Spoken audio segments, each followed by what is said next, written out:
ఈ రాష్ట్రంలో ఇలాంటి సంఘటనలు జరగడానికి వీలు లేదు. ఎవరైనా ఇలాంటి సంఘటనలో పాల్పడితే అదే వారికి చివరి రోజు ఈ భూమి మీద. ఆ విషయం వీళ్ళు గుర్తుపెట్టుకోవాల్సిన అవసరం ఉంది. రెండో విషయం, ఇలాంటి వాళ్ళు ఈ రాష్ట్రంలో నివసించడానికి కూడా అర్హత లేదు. నేను చాలా స్పష్టంగా ఉన్నాను. మనిషి మనిషిగా బ్రతకాలి. మనిషి మృగంగా బతికేయడానికి వీలు కాదు. నేను ఈ సందర్భంగా ఇది ఒక పెద్ద ఎత్తున చర్చ కూడా జరగాలి. మామూలుగా కూడా కాదు, పెద్ద ఎత్తున చర్చ జరగాలి. మనుషుల్లో ఒక మానసిక పరివర్తన రావాలి. అదే సమయంలో ఇంకొక పక్క భయం కూడా ఉండాలి. ఏదో ఒక సంఘటన చేసి తప్పించుకుంటాం, ప్రాణంతో బయటపడతాం అన్నప్పుడు మనిషి ఓసారి మృగం కూడా అయ్యే అవకాశం ఉంటుంది. అట్ట కాకుండా ఇది ఏదైనా జరగరాంది జరిగితే ఇంకా మన జీవితంలో మనకు ఉండదు, మనం బ్రతకలేము అనే ఫీలింగ్ వస్తే కంట్రోల్లోకి వస్తారు. ఆడబిడ్డకు రక్షణగా కదులుదాం అనే కార్యక్రమం కింద శ్రీకారం చుడుతున్నాం. ఇది ప్రారంభం మాత్రం.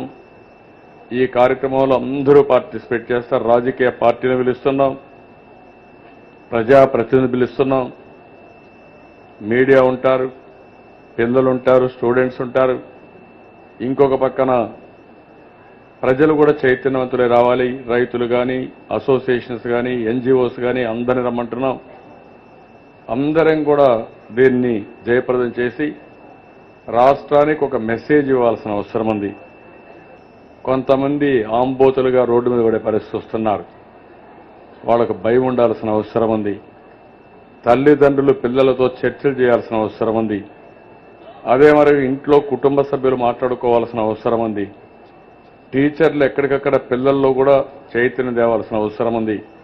చైతన్యం ఎంత ముఖ్యమో కఠినంగా వ్యవహరించడం కూడా అంతే ముఖ్యం. ఎవరైనా తప్పు చేసి తప్పించుకుంటే ఇష్టానుసారంగా చేస్తారు. తప్పు చేసిన వాడు తప్పించుకోకుండా కఠినాతి కఠినంగా కానీ వ్యవహరించగలిగితే భయం ఉంటుంది. దానికి కూడా శ్రీకారం చుట్టాం. భవిష్యత్తులో ప్రతి ఒక్కరూ ఎవరన్నా ఇలాంటి సంఘటనలు చేస్తే స్పెషల్ కోర్టు పెడతాం. వాళ్లకు ఉరి తప్ప వేరే మార్గం లేదు. ఆ విషయం వీళ్ళు గుర్తుపెట్టుకోవాల్సిన అవసరం ఉంది. నేరం ఎవరు చేసినా సరే చిన్న పెద్ద తారతమ్యం లేదు. ఇటీవల ఇవి కూడా ఒక్కొక్కసారి చాలా ప్రాబ్లమ్స్ కూడా వస్తున్నాయి. టెక్నాలజీ వస్తూ ఉంది. ఈ టెక్నాలజీలో కొంతమంది బ్లూ ఫిల్మ్స్, పోర్న్ ఫిల్మ్స్ ఇవన్నీ వస్తున్నాయి. అవి ఈజీగా అవైలబుల్ అయి ప్రతి ఒక్కరు చదువు చూసుకొని అక్కడి నుంచి మనుషుల్లో మీకు ఒకసారి కొన్ని సమస్యలు కూడా వస్తూ ఉంటాయి. అలాంటివి వచ్చినప్పుడు ఇలాంటి తప్పుడు పనులకు పాల్పడే అవకాశాలు కూడా ఉన్నాయి. దాన్ని కూడా ఏ విధంగా నియంత్రణ చేయాలి, ఏ విధంగా మనం వర్కౌట్ చేయాలి, దాన్ని కూడా వర్కౌట్ చేయాల్సిన అవసరం ఉంది.